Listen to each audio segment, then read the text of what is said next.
Well, growing weed at home, many New Yorkers want to do it legally. All right, and the state's Office of Cannabis Management is working to iron out the guidelines. Fox 5's Arthur Chen live in studio with more.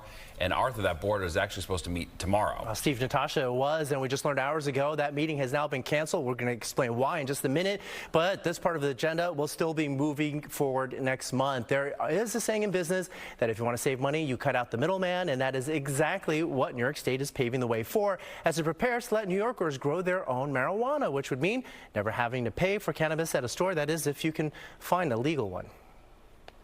It's called weed because that's how easily it grows. And now New York State is moving to let New Yorkers grow their own marijuana inside their own homes.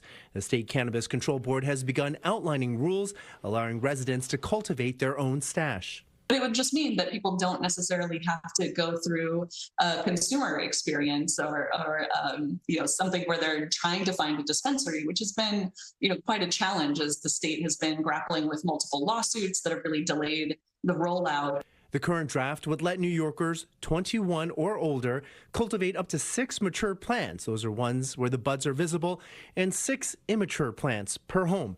And residents could keep up to 5 pounds of flower on hand, significantly more than the current 3-ounce limit for legal possession.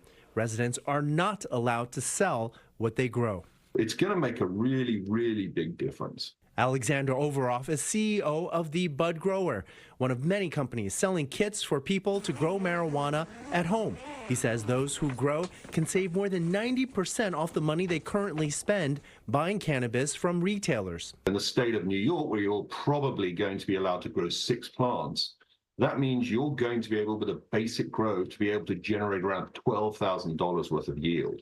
As big as the savings are, some New Yorkers will not be allowed to participate, including those who live in NYCHA or government housing, because while the state has legalized marijuana, on the federal level it is still illegal. And other details need to be hashed out, like rules over the strong aroma of weed that can waft far beyond the walls of one's apartment, and what to do to make sure all of it is out of reach of those who are under 21 years old. Now, the reason why tomorrow's meeting is canceled, OCM says, is so that it can focus on getting more licensed retailers open. It has been a struggle, and the problems they're having with that backlog underscores the difference it'll make for New Yorkers to be able to grow their own. OCM will now advance this issue of growing at home in February. Steve, Natasha. Interesting. All right, thanks, Arthur.